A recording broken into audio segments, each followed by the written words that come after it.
ሰላም ጤና ይስጥልኝ ውድ የባሶ ሚዲያ ዩቲዩብ ቻናል ቤተሰቦች በያላችሁበት የዓለም ዳርቻ ሁሉ ሰላማችሁ ይብዛ እያልኩ የዕለቱን ዜናዎች ይዤ ቀርቤያለሁ። እስከ ዜናው ፍጻሜ ድረስ አብራችሁን ቆዩ።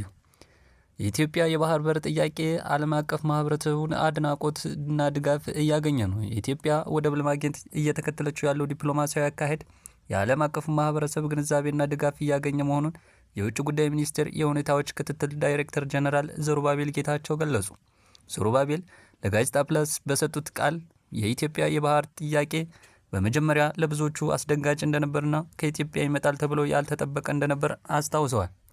ሆኖም መንግስት ላለፉት 2 ዓመታት ጥያቄው ከታሪክ፣ ከደህንነት፣ ከኢኮኖሚና ከማህበራዊ ጉዳዮች አኳያ ያለውን ፍትሐዊነት ለማስረጽ ባደረገው ጥረት የዓለም አቀፉ ማህበረሰብ አቋሙን መረዳት ጀምሯል ብሏል።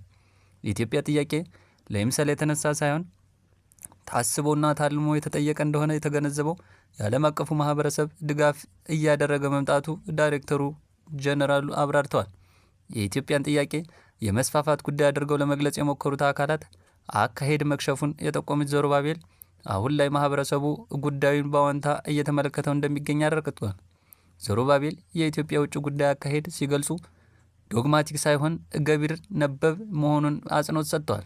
አገሪቱ በአንድ እሳቤ ላይ የምትወሰን ሳትሆን ሁኔታዎችን በመረዳትና በመገምገም ለብሔራዊ ጥቅሟ የሚበጅ አካሄድ ትቀርጻለችም ብለዋል። የእኛ ዲፕሎማሲያዊ መነሻ ብሔራዊ ጥቅም ነው ብለዋል ዳይሬክተሩ። የኢትዮጵያ ቀድሞም ሆነ አሁን ያላት የውጭ ግንኙነት ፖሊሲና ስትራቴጂ መነሻው ብሔራዊ ጥቅም መሆኑን ጠቁመው ትብብርም ሆነ ግጭት የሚኖረው በዚህ ብሔራዊ ጥቅም ላይ ተመስርቶ መሆኑን አስረድተዋል። እንደ ኢትዮጵያ አየር መንገድ ኢትዮጵያውያንን ለደህንነታቸው የቆመ ኃላፊነት የሚሰማው አስተዳዳሪ የሚያገኙት መቼ ነው?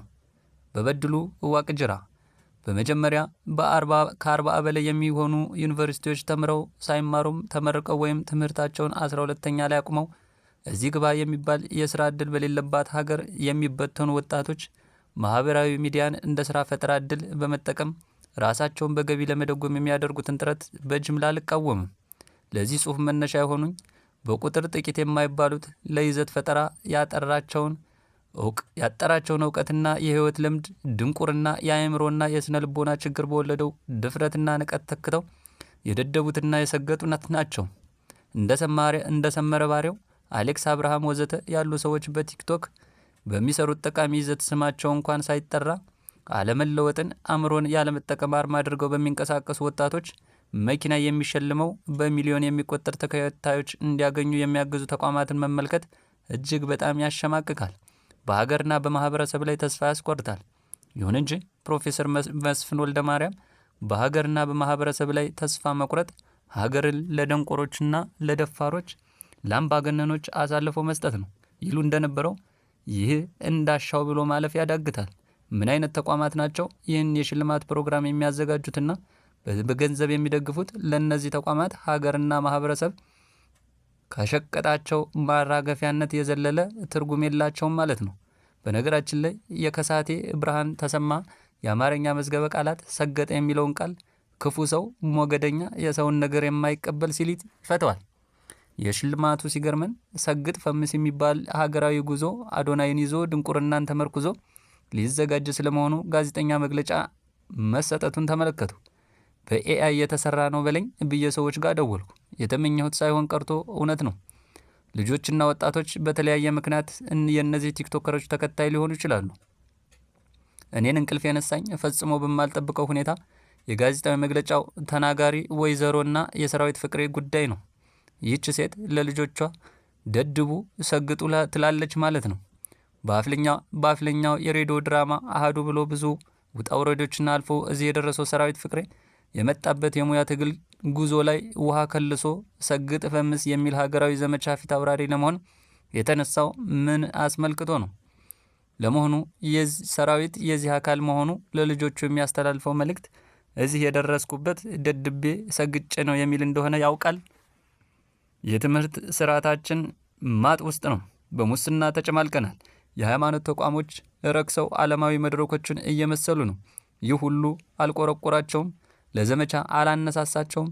ወርቅ በወርቅ ብሎ ፊልም የሰራበት ሀገራችንን የምትታወቅበት አትሌቲክስ ተዋርዶ ከዓለም አትሌቲክስ ሻምፒዮና ያለ ወርቅ መመለሳችን እንኳን ሰራዊት ፍቅሬን በቁጭት ለተግባር አላነሳሳው። ሰራዊትን ለሀገራዊ ዘመቻ ያነሳሳው የሀገሪቱ የደደቦች ሰገጤዎች ማነስ ነው። በመጨረሻ ይህ ጉዞ የሀገራዊና ማህበረሰባዊ ውድቀታችን ይፋዊ አዋጅ ነው። ኢትዮጵያ የምትባል ሀገርና ሕዝብ አስተዳድራለሁ የሚል መንግስት፣ ባህል ሚኒስቴር፣ ትምህርት ሚኒስቴር፣ በወጣቶችና ሴቶች ማህበራዊ ጉዳይ ላይ የሚሰሩ ሚኒስትሮች ካሉ አሉ ብዬ አምናለሁ። ይህ ጉዞ መታገድ አለበት። ከዚህም በተጨማሪ በሃይማኖት ስም፣ በአነቃቂ ንግግር ስም በይፋዊ ማህበረሰባዊ እሴቶቻችን የሚቃረንና የዘቀጠ ለማጭበርበር የቀረቡ ይዘቶች በማቅረብ በህዝብ በተለይ ባልተማረው ማህበረሰብ ስነ ልቦና ላይ የሚጫወቱ የማህበራዊ ሚዲያ ይዘት አቅራቢዎች ላይ ህጋዊና ተገቢ እርምጃ ሊወሰድ ይገባል ይላል በድሉ ዋቅጅራ። መፈንቅለ መንግስት በትግራይ ወይስ ሌላ የፖለቲካ ጨዋታ? የህወሓት ታጣቂዎች የድምፅ ወያኔ ቢሮና ፕሬዝዳንት ጽህፈት ቤት ደጀን ቢሮን ተቆጣጥረዋል። ሰራተኞች ከቢሮ አስወጥተዋል። ሁለቱም ቢሮዎች መቆጣጠራቸውን ካረጋገጡ በኋላ በሐውልት የህወሓት ጽህፈት ቤት የደስታ ተኩስ ወደ ሰማይ ተተኩዟል። የትግራይ ኃይል ታጣቂዎች የክልሉ አስተዳደር ህንፃ ላይ ከበባ መፈጸማቸው ተነገረ። በመቀሌ ከተማ ዘንድ ስጋት ተፈጥሯል። የታጣቂ የትግራይ ኃይል አባላት ደሞዝ ዘገየብን በሚል ቅሬታ መቀሌ የሚገኘውን የትግራይ ጊዜያዊ አስተዳደር ጽህፈት ቤት ህንፃ ላይ ከበባ መፈጸማቸው ተነግሯል።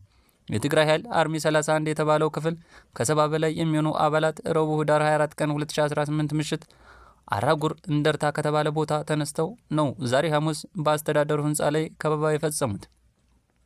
የሰራዊት አባላት የነፍስ ወከፍ መሳሪያ የሆነውን ክላሽንኮቭ ጨምሮ ዲሽቃ የተባለውን የቡድን መሳሪያ የታጠቁ መሆናቸውን የዓይን እማኞች ተናግረዋል።